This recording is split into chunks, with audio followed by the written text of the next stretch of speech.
So this is all without a calculator. First, we're taking this equation, which is a parabola, and writing it in factored form.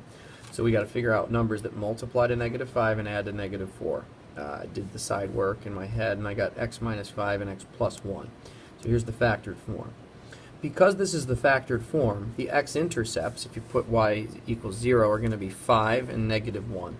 Okay, so there's your x-intercept. So I'm already starting to develop a picture of this parabola. It goes through, x-intercepts are -1 and 5. That means that the axis of symmetry is in between these two numbers, right in between. So what number is directly in between -1 and 5? 2. You can visualize it and think about it, but 2 is directly in the middle. So there's the axis of symmetry. So in order to get the vertex, without using the calculator, I'm going to take that x value of 2 and plug it into the equation and figure out what's the corresponding y value. Okay, because we know the x-coordinate of the vertex is 2. We need to know what the y is. So we put in 2 for x, here and here.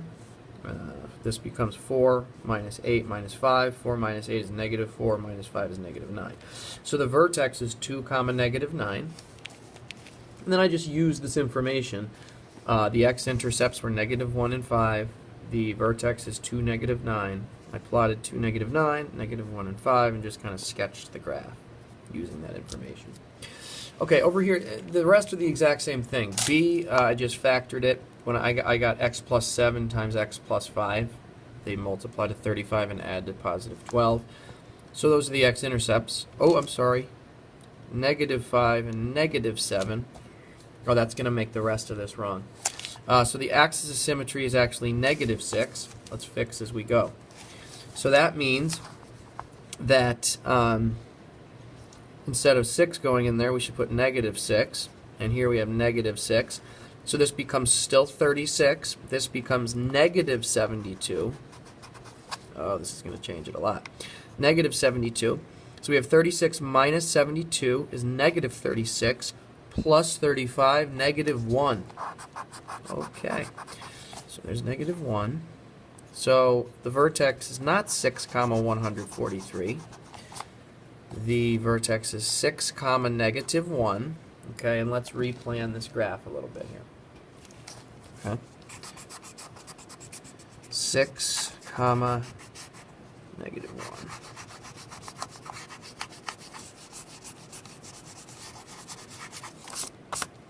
Okay. And the y-intercepts are -5, -7. So let's do this. Okay. There's my y-axis, and this is going to be my x-axis. -5, 1, 2, 3, 4, 5. There's -5, and this is -7. Those are the x-intercepts. This is -6, and it's -6. -6, -1. There's the vertex. Here are the x-intercepts, and the parabola looks something like that. So there you go. Sketching a parabola by factoring it, finding the x-intercepts, which then you can get the axis of symmetry, which then you can get the vertex, and you can sort of sketch the parabola using that information.